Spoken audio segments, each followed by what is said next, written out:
주님의 이름으로 사랑하고 축복합니다. 오늘 함께 읽은 에스겔서 19장 1절에서 14절 19장의 내용 속에서 물론 18장에서도 이어지는 내용이 있지만 이제 시기적으로 모든 고관, 그러니까 유력한 자들이 바벨론이라는 제국으로 강한 나라로 끌려가고 완전하게 이스라엘 남유다 패망하지는 않았지만 소명을 부른데 이 에스겔서는 이제 시기 날짜들이 나와 있는데 환상을 보여주고 에스겔 선지자를 부른 지 1년이 됐습니다. 1년이 지난 시점에서 슬픈 노래를 부르라고 합니다. 애가 슬픔의 노래.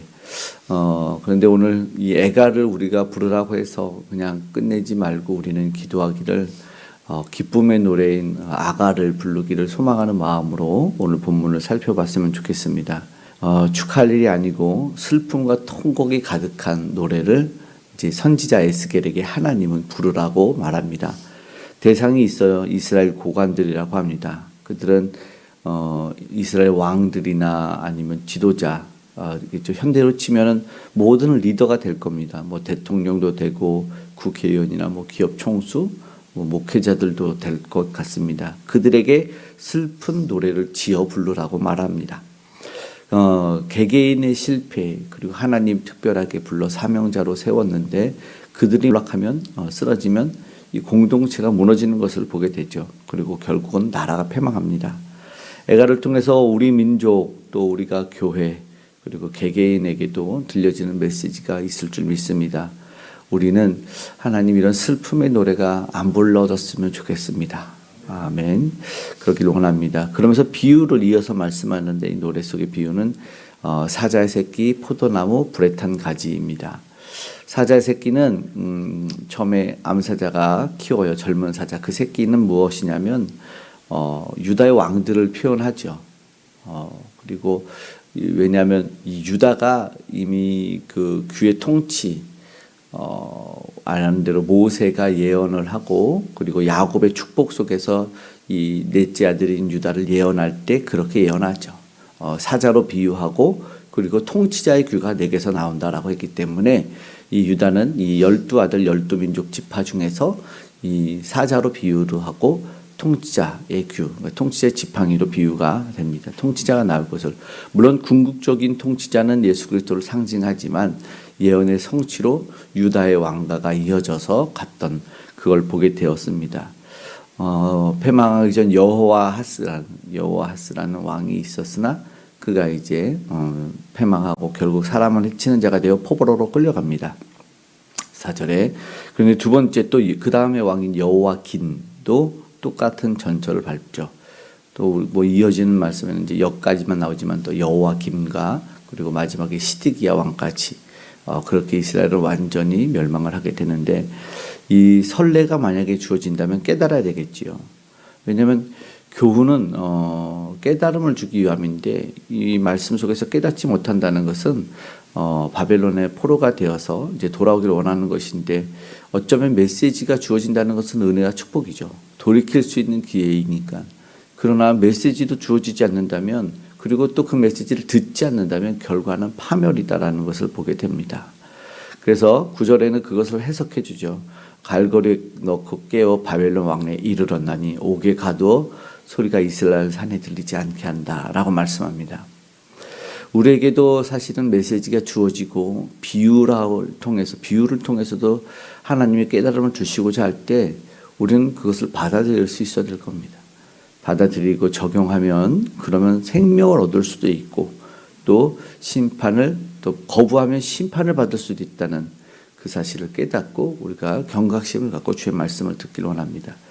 이어지는 비유는 포도나무와 불탄 가지입니다. 10절부터 말을 하고 있는데 포도나무 같다라고 말합니다. 그런데 물가에 심겨진 풍성한 포도나무라고 말하고 있는데 열매도 많고 가지도 굵은데 권세 잡은 자의 규가 될 만한 것이었다고 11절에 말씀을 합니다. 그런데 결국은 그 나무가 뽑혀서 꺾이고 불에 탔다라고 말합니다. 12절에 말씀하고 있지요. 뽑힌다. 불에 탄다. 그리고 심겨지는 것은 13절에 광야 메마르고 가뭄이 든 땅에 심겨진 자가 됐다.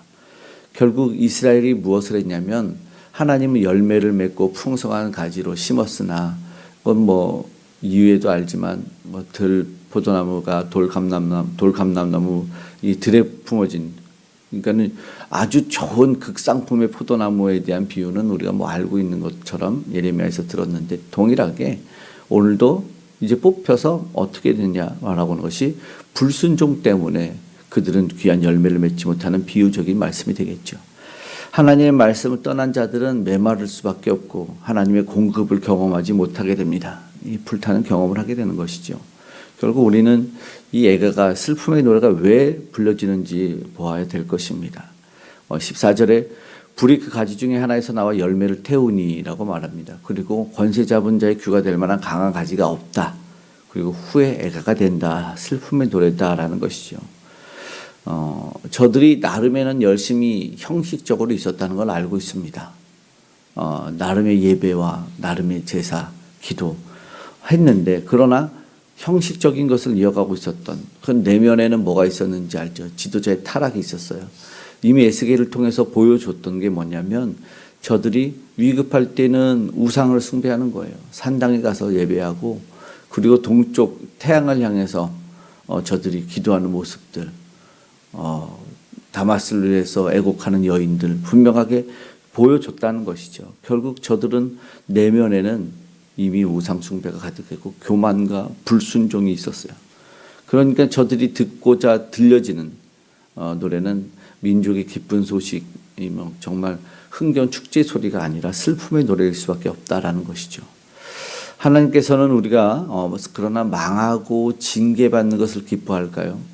절대 그렇지 않다라는 것이죠. 그렇기 때문에 오늘 우리는 그리스도의 연합을 온전히 이루어지는 아가를 한번 생각해 보기를 원합니다.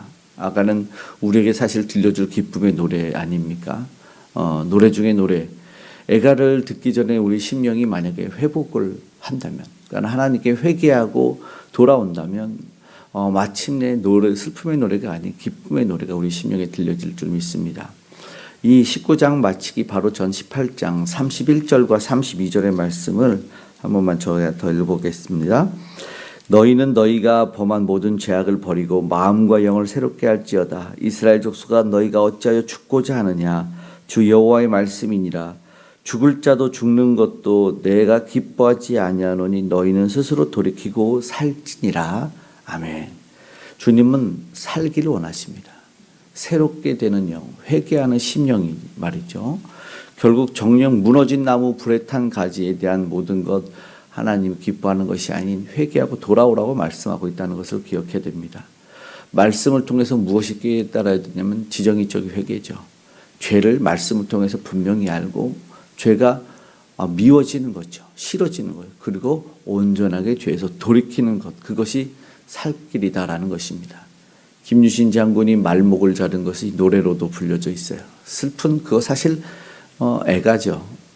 그러나 자신의 반복된 이 죄의 습성을 단호한 결단으로 끊어냈다라는 것을 오늘 우리에게 교훈을 하고 있는데, 예수님께서도 신약 성경에 말씀합니다. 만일 내 손이나 내 발이 너를 범죄하게 하거든 찍어 내버리라. 장애인이나 다리 저는 자로 영생에 들어가는 것이 두 손과 두 발로 영원한 불에 던져지는 것보다 나으니라. 만일 내 눈이 범죄하게 하거든 빼어내버리라. 한 눈으로 영생에 들어가는 것이 두 눈을 가지고 지옥불에 던져지는 것보다 나으니라 라고 말씀합니다. 무슨 말인지 정말 우리는 알고 있습니다. 마음과 영을 새롭게 하기 위한 결단이 있어야 될 겁니다. 슬픔의 노래가 들리기 전부터 오늘 우리는 주님을 바라보며 천부여 의지 없어서, 우리 주님 만날 때 가장 겸손할 때 그렇게 하지 않았습니까? 그러니까 신앙생활은 내가 잘남으로 하는 게 아니라 은혜로 하는 것이죠. 내가 죄인 되었을 때 모든 것을 바라보는 시선은 뭐가 됩니까? 은혜가 되죠. 감사가 됩니다. 그래서 오늘 우리가 그렇게 주님 앞에 나가야 됩니다. 그럴 때 비로소 슬픔의 노래가 멈추는 주님의 기쁨의 소리, 기쁨의 노래가 될 겁니다. 슬픔이 변하여 기쁨이 되는 은혜로운 삶이 되기를 간절히 소망하고 축복합니다. 슬픔이 변하여 기쁨의 노래가 들리는 나라와 민족이요 기업이 되기를, 그렇게 애가가 아가로 변하는 놀라운 축복이 오늘 저와 여러분의 삶에 있기를 간절히 소망합니다. 아멘. 기도하겠습니다.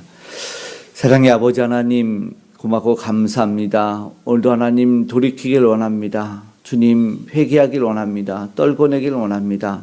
주님 하나님 은혜를 주셔서 살려주시길 원합니다. 아직도 주님 몰라 헤매이며 방황하는 이들이 이제 아버지 하나님 앞에 아버지 하나님 두 손 들고 나아가 아버지 슬픔의 소식, 슬픔의 노래가 아니라 기쁨의 소식을 들을 수 있도록 이제 기쁨으로 단을 거두리로라는 아버지의 찬양의 소리가 우리의 심령의 가정에 아버지 기업의 나라의 열방에 들리게 하여 주시옵소서. 무엇보다 예수 그리스도를 만나기를 원합니다. 우리에게 아버지 하나님 진정한 아버지의 사랑의 노래를 회복시키기 위해서 이 땅에 오신 예수 그리스도와 온전한 연합을 이루는 우리가 되게 도와주시옵소서. 이제 그 모든 아버지의 불의와 제약을 떨궈버리기 원하며 하나님이 기뻐하는 삶이 무엇인지 알고 이제 그 삶을 살아내는 우리 모두가 되게 하여 주시옵소서. 이 예수 그리스도를 온전히 생명의 주님을 전하는 우리 선교사님들, 복음 전도자들과 주께서 오늘도 함께하여 주시고 모든 백성국 백성들이 우리 주 예수를 구주로 고백하고 만나는 놀라운 역사 일어나게 하여 주시옵소서. 하나님의 나라가 오늘도 확장될 줄로 믿사오니 주여 함께하여 주시옵소서. 시대의 아픔과 아버지 하나님 주여 절망과 모든 죄악에 아버지 관망하는 자들이 아니라 통하며 우리가 먼저 눈물을 흘릴 때 주님의 구원을 맛보게 하여 주시옵소서. 나라 아버지 하나님 정치 경제 사회 문화 모든 것에 주님이 진정한 왕이요 통치자가 되어 주시길 원하옵고 아직도 아버지 온전치 못하여 아버지 하나님 우상으로 아버지 하나님 가득한 북녘에도 아버지 복음의 바람이 불어줄 수 있도록 은혜 베풀어 주시옵소서. 무엇보다 귀한 우리 다음 세대 영혼들이 우리 주님을 알고 따라 섬기는 자들 다 되길 원합니다. 세상에 물드는 자들이 아니라 세상을 물들여가는 그리스도인들이 아버지 하나님 되게 하여 주시옵소서. 오늘도 희망으로 나아가기 원하오니 이 모든 가정 가운데 또 특별히 개개인의 아픔 가운데 하나님이 위로와 치료와 나음을 주셔서 암덩어리가 떠나는 역사 있어지게 하여 주시고 모든 문제가 해결되는 놀라운 역사를 우리 주 예수 이름 부를 때 경험케 되어질 수 있도록 도와주시옵소서. 오늘 우리 모든 기도의 간구에 응답하여 주시고 가장 좋은 것을 허락하여 주시고 우리 아버지 하나님 일터의 산업 현장에 안전으로 지켜주시고 동행하여 주시옵소서. 함께 하시는 주님께 감사드립니다. 오늘 금요 기도의 가운데도 하나님의 은혜를 충만하게 부어 주시옵소서. 감사드리며 고마우신 예수님의 이름으로 기도드리옵나이다. 아멘.